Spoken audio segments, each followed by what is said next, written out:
نتنقل بقى لحاجه مهمه قوي يمكن اتكلمنا فيها يا ريهام، بس عايزين نتعمق فيها اكتر. ايه الكونسيل؟ الاول يا ريهام قبل اي حاجه، بس في ناس يعني احنا بنستخدم، مش عارفه احنا بنستخدم كونسيلر ليه؟ يعني ايه فايده الكونسيلر؟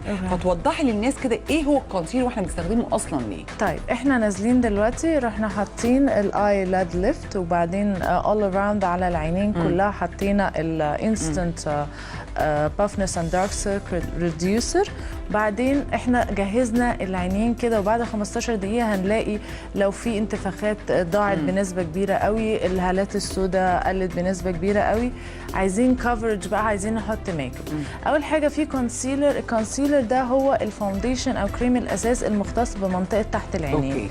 لان لو حطينا، ناس كتير بيحطوا الفاونديشن بتاع وشهم تحت العينين شويه يقلب رمادي، لان هو مش مخصوص لمنطقه تحت العينين. منطقه تحت العينين دايما بتتعامل معامله خاصه، ليها كريماتها، ليها الميك اب بتاعها، ليها حاجاتها.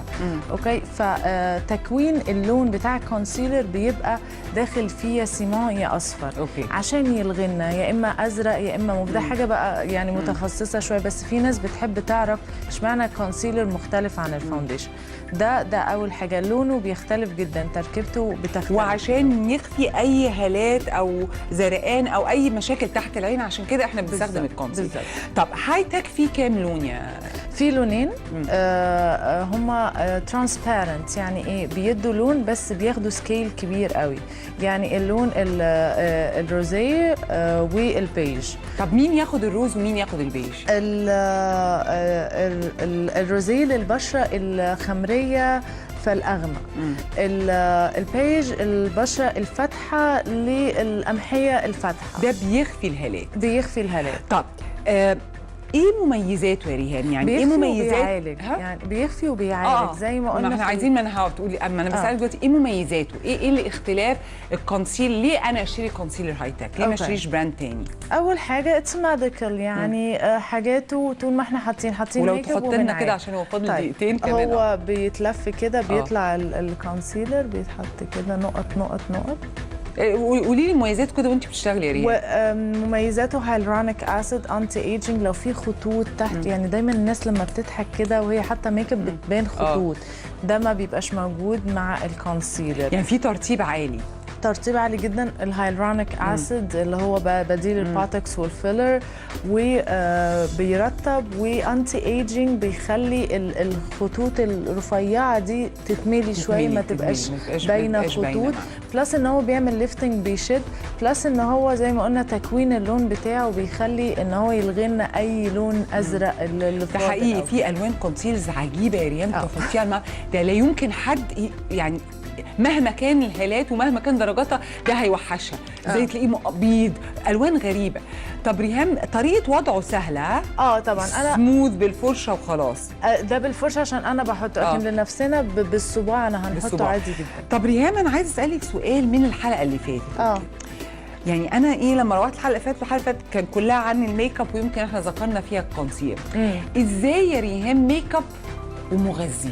الموضوع ده، السؤال ده محيرني. ما هي دي، ما احنا دايما بطلع اقول للناس يا جماعه طبعا الميك اب احنا بنات وستات، الميك اب فيه ضرر نسبي على البشره، فعشان كده نهتم.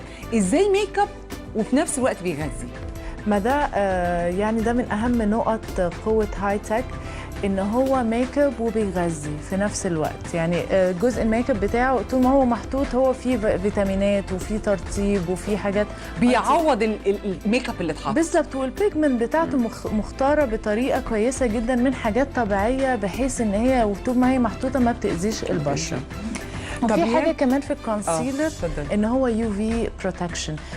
الحاجه الوحيده بجد، يعني انا مش عارفه قابلتي ده ولا لا قبل كده، ان في حاجه يو في بروتكشن او حمايه من الشمس الضاره للعينين. انا دي دايما بينصح باستخدام النظارات الشمس. صح. يعني يبقى في بروتكشن للوش كله. وبالنسبه للعينين يقولوا البسوا نظارات شمس. فده لطيف لان دي اكبر منطقه، دي اكبر منطقه محتاجين فيها فعلا بروتكشن. طب اخر سؤال يا ريهام، انا لو معايا 3 برودكتس اللي انت شرحتيهم النهارده، سواء للجفون او سواء للهالات والبافنس الانتفاخات او الكونسيلر، انا ممكن استخدم الثلاثه فوق بعض مفيش اي مشاكل؟ طبعا. طب ده معناها هتتشد شده فظيعه.